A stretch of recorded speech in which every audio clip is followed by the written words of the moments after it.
Washington President Trump suggested on Tuesday that the United States was likely to impose restrictions on imported metals, reviving the prospects for a continuing investigation whose future has been called into question amid months of pushback and delays. Meeting with a bipartisan group of lawmakers, the president said such restrictions would help save struggling steel companies from foreign competitors that dump low-priced metal on American markets. "What we're talking about is tariffs and or quotas," Mr. Trump said. The White House had billed the meeting as a listening session to let lawmakers air concerns about pending actions on aluminum and steel imports, as well as Mr. Trump's infrastructure plan that was proposed on Monday and current trade measures like the renegotiation of the North American Free Trade Agreement. In April, the president began twin investigations into imports of steel and aluminum under the little-used Section 232 of a 1962 trade law, which permits sweeping restrictions to protect national security.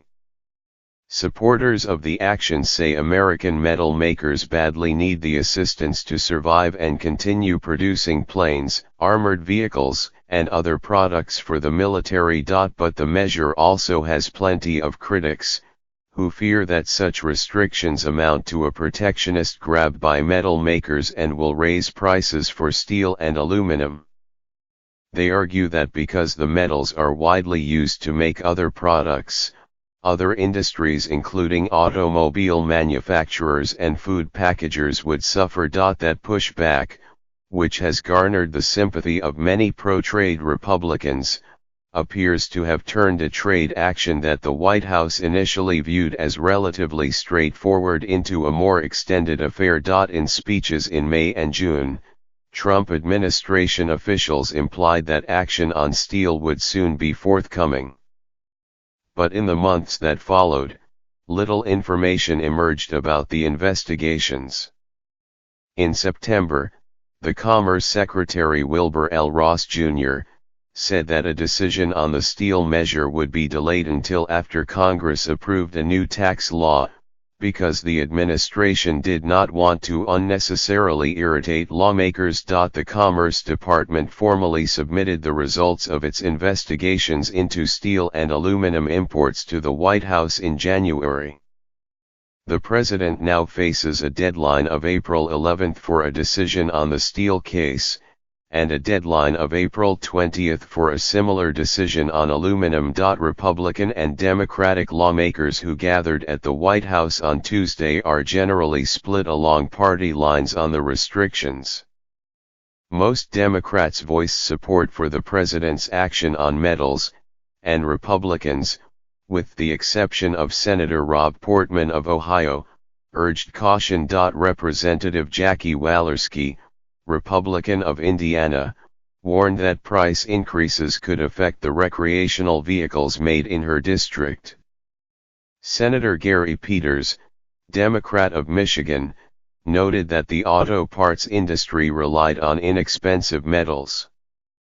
And Senator Lamar Alexander, Republican of Tennessee, said that past tariffs imposed in 2002 by President George W. Bush on steel had cost jobs for auto parts companies. In a statement after the meeting, Representative Kevin Brady, Republican of Texas and the chairman of the House Ways and Means Committee, said that the Trump administration needed to hold China accountable for unfair trade practices. But he urged the president to avoid any action that could reverse what he described as the benefits of lower taxes and lighter regulation under the Trump administration. "I committed to continuing to work with him to identify a narrow and targeted remedy that is balanced, effective, protects national security and economic interests across America, and addresses the root problem of China's distortive practices," Mr. Brady said. The president listened to their comments but occasionally offered some pushback, saying he believed foreign steel manufacturers would absorb the cost of the tariff, rather than raising their prices. "You may have a higher price, but you have jobs, Mr. Trump said. Senator Patrick J. Toomey, Republican of Pennsylvania, suggested that the president focus specifically on countries that have unfair trading practices. I would urge us to go very, very cautiously here, he said. Mr. Trump replied, that's all countries. The United Steel Workers, the country's largest industrial union, and companies that forge steel and aluminum have united in pushing for import restrictions.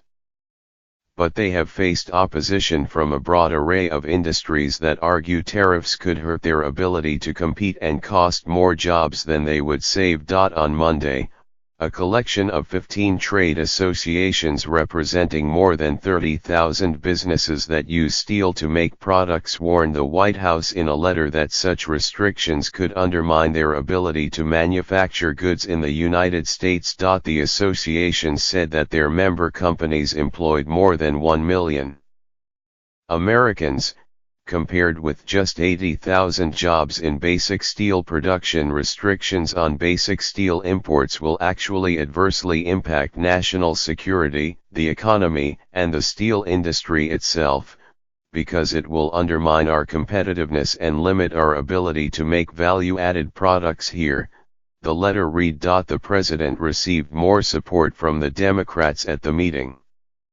Senator Sherrod Brown, Democrat of Ohio, thanked Mr. Trump for recent tariffs imposed to protect American manufacturers of washing machines, and urged tough measures on steel imports. Mr.